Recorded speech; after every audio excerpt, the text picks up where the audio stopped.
Michael Gamratsny, bonjour, Boker Tov.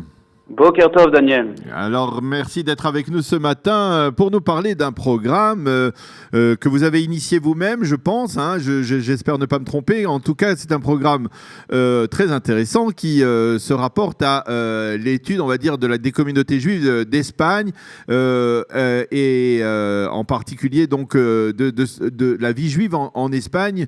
Une série de conférences que vous allez donner de préparation, on va dire, à un voyage sur le terrain en Andalousie, dans ce qui s'appelle l'Espagne juive, pour essayer, on va dire, de mieux faire connaître ce chapitre de l'histoire du peuple juif. C'est votre objectif ? Tout à fait, tout à fait.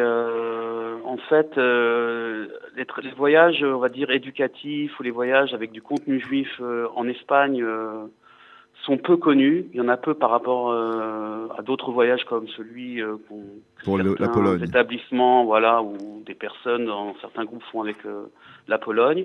Et malheureusement, le judaïsme séfarade, voilà, c'est un voyage qui se fait beaucoup moins. Et là, l'idée de cette série de conférences que je donnerai, c'est de redécouvrir un petit peu ce patrimoine séfarade. Qui est peu connu et parfois, je dirais même mal connu.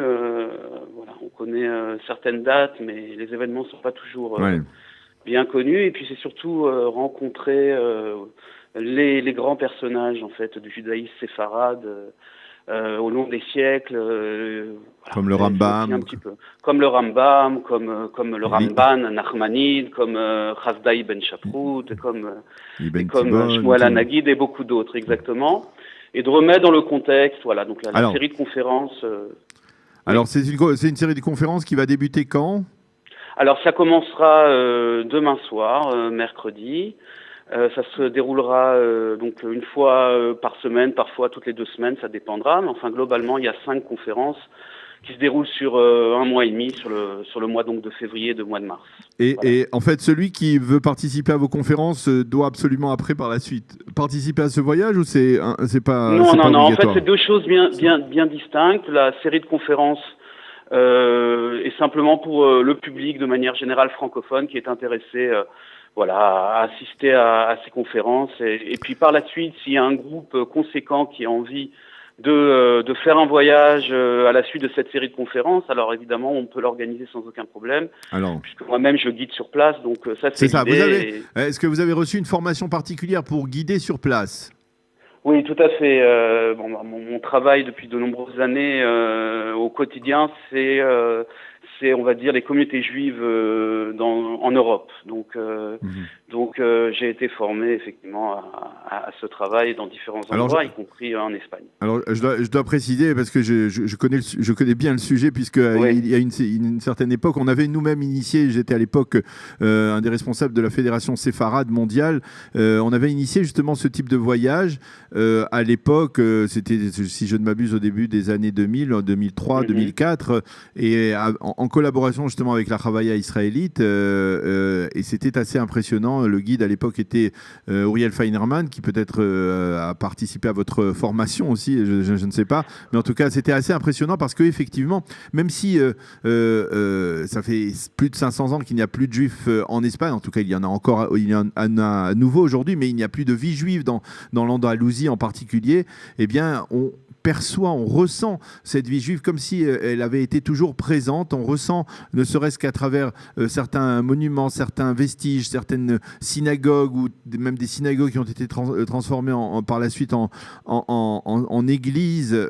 On ressent véritablement l'impact de cette vie juive dans cette Andalousie. C'est vrai, c'est ce que vous ressentez aussi lorsque vous êtes sur place ? Oui, tout à fait. Alors d'abord, merci d'avoir parlé d'Uriel Feinerman, puisque Uriel Feinerman est vraiment le formateur et mon formateur aussi par rapport à ce type de voyage, en particulier en Espagne.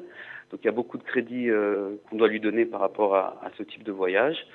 Et effectivement, par rapport au ressenti qu'on a sur place, c'est vraiment l'idée. C'est-à-dire qu'on peut vraiment ressentir dans les ruelles de Cordoue, dans les ruelles de Grenade, dans les ruelles de Tolède, le vécu de la communauté juive. Et puis il y a vraiment l'idée, aussi bien dans les conférences, mais surtout évidemment sur le terrain, d'aller sur les traces d'eux. d'aller sur les traces de ces personnages qui peuvent être des rabbinim, qui peuvent être des poètes, qui peuvent être des philosophes parfois, tout ça en même temps, dans la même personne, ou même très souvent. Et effectivement, c'est particulier parce que quelque part dans nos vies, eh bien, c'est des personnages qu'on a dans nos cœurs, mais qu'on connaît pas forcément bien. Et donc là, il y a la possibilité vraiment, même si sur le terrain, c'est pas forcément énormément de vestiges, mais par contre, les vieilles villes, les ruelles sont bien présentes. Et les noms des rues très souvent. Alors, est-ce que ces voyages, ou en tout cas ce séminaire que vous organisez, s'adresse à la fois aux jeunes, on va dire aux étudiants, ou aux moins jeunes, à des gens, des adultes, ou même des personnes d'un certain âge? C'est ouvert à tout public, vraiment à tout public. Ceux qui sont simplement intéressés par ce sujet sont invités à venir, il n'y a pas de limite d'âge.